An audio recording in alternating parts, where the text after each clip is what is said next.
लोगों ने बहुत गठबंधन किए हैं।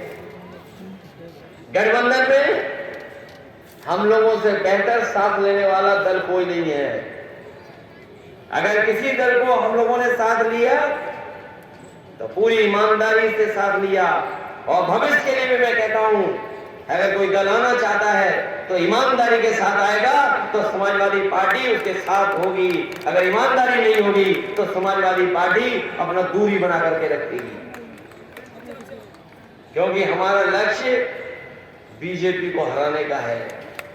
और बीजेपी कैसे हारे, उस दिशा में हम लोगों को काम करना पड़ेगा। हमें उम्मीद है कि 2014 में उत्तर प्रदेश से ही आए थे और 2024 में उत्तर प्रदेश से ही जाएंगे। उत्तर प्रदेश की भूमिका महत्वपूर्ण है, इसलिए मैं अपने तमाम साथियों से कहना चाहता हूं, कोई कंफ्यूजन मत रखना। अगर कहीं कंफ्यूजन होगा तो हम लोग बीजेपी का मुकाबला नहीं कर पाएंगे, और अगर कंफ्यूजन दूर हो जाएगा तो बीजेपी का मुकाबला करने में हम लोग कामयाब हो जाएंगे। इसलिए जहां 14 में उत्तर प्रदेश से ही आए थे, ये 24 में जाएंगे, और उसकी तैयारी समाजवादी पार्टी लगातार कर रही है। हमें चाहे यात्राएं करनी पड़े, चाहे अपने नेता कार्यकर्ताओं को यात्रा करानी पड़े, और चाहे हम लोग को वोट से लेकर के कोई और रणनीति बना करके इनका मुकाबला करना पड़े, हम लोग मुकाबला करेंगे। और जब मुकाबला होगा तो समाजवादी पार्टी जीतेगी, कोई दूसरा रास्ता नहीं है। इसलिए हम आज के दिन जब यात्रा खत्म हुई है, 16 जिले होकर के आए हैं, कई सभाएं की आपने, आपको खुद अनुभव महसूस हुआ होगा कि यात्रा में कभी कभी कठिनाई भी होती है, कभी कभी परिचय भी होता है लोगों से, क्या लोग कितने जुड़ रहे हैं, कितना साथ दे रहे हैं, आपको यह अनुभव मिला है।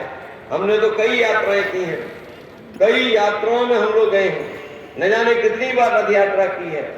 इसमें जब पहली बार बिजनौर आए थे तब बिजनौर इतना संपन्न नहीं था, हमें भी न जाने किस कमरे में कहां पर रुकना पड़ा था, वो दूसरी बात थी। लेकिन जब रथ चलाता उस समय हमारी सरकार भी बनी थी और हम लोग सरकार बनाने में कामयाब भी हो गए थे, और बिजनौर के लोगों ने साथ भी दिया। इस मौके पर जहां यात्रा, सामाजिक न्याय यात्रा निकली है, तो उनको जागरूक किया है। बेरोजगारी बढ़ी है, नौजवानों को नौकरी और कुछ मिला नहीं। एक जो सवाल कभी समाजवादियों ने उठाया था, पुरानी पेंशन, और ऐसा सवाल समाजवादियों ने उठाया कि चाहे वो राजस्थान सरकार रही हो, चाहे हिमाचल चुनाव रहा हो, या प्रदेश के दूसरे कोने में, आज सभी पुरानी पेंशन बहाल का नारा दे रहे हैं। हम अपने तमाम कर्मचारियों को कहना चाहते हैं, पिछले चुनाव में भी हमारी आपने मदद की थी, आने वाले समय में अगर हमारी मदद होगी तो पूरी ईमानदारी से आपको ये पुरानी पेंशन बहाल करने के लिए समाजवादी लोग काम करेंगे। जिस तरीके से शिक्षा प्राइवेट हाथों में चली जा रही है, आज ही अखबार में मैंने पढ़ा कि मुख्यमंत्री जी और बीजेपी की सरकार के लोग अब बच्चों को गर्म खाना खिलाना चाहते हैं। जो सरकारी स्कूल है उसमें गर्म खाना देंगे, लेकिन ये सरकार सच्चाई नहीं बताना चाहती है। उत्तर प्रदेश वो प्रदेश बनकर के आगे आ रहा है जिसमें प्राइमरी स्कूल में कोई एडमिशन लेने नहीं जा रहा है। जो आंकड़े बता रहे हैं कि 10,000 के लगभग प्राइमरी स्कूल उत्तर प्रदेश में वो हैं जिसमें सरकारी प्राइमरी स्कूल में कोई एडमिशन लेने नहीं आया है, और अगर एडमिशन लेने आए भी हैं बच्चे तो हमारे समाज के सबसे गरीब परिवार के बच्चे ही वहां पर एडमिशन ले रहे हैं। उसमें पीडीए के बच्चे ही एडमिशन ले रहे हैं, कोई दूसरे बच्चे एडमिशन नहीं ले रहे हैं। और आप भी अपने क्षेत्र में जाकर के देखें, बहुत कम बच्चे होंगे प्राइमरी स्कूल में जो बच्चे ले रहे होंगे एडमिशन, लेकिन ये सरकार कह रही हम उन्हें गरम खाना देने जा रहे हैं। ये खाना देने नहीं खाना देने नहीं जा रही है सरकार, ये खाने के बहाने लूटने जा रहे हैं। क्या आपने राशन नहीं देखा? जब इन्हें वोट चाहिए था तो राशन में रिफाइंड तेल भी मिल रहा था, आपसे वोट ले लिया, रिफाइंड तेल भी चला गया, चना भी चला गया, और जिस नमक की आपको कसम खिला रहे थे वो नमक भी शायद अब राशन से बाहर हो गया और राशन में नहीं है। जहां तक बड़ी पढ़ाई का सवाल है,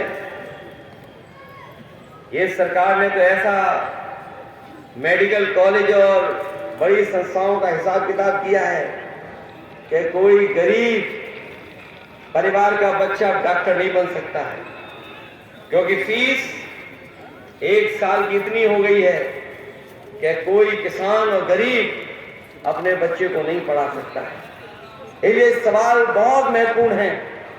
इन सवालों का जवाब, और खासकर गरीब, पिछड़े, दलित और अल्पसंख्यक भाई, खासकर मुस्लिम भाइयों को अगर कोई मुख्य धारा में लाने का काम कर सकता है तो वो समाजवादी लोग हैं। ये समाजवादी पार्टी वही है जो बाबा साहब भीमराव अम्बेडकर जी के सिद्धांतों पर चल करके, डॉक्टर राम मनोहर लोहिया जी को, उनके फैसलों को आगे बढ़ा करके और नेताजी ने जो संघर्ष किया उसका रास्ता अपना करके प्रदेश को, देश को नई दिशा देना चाहती है।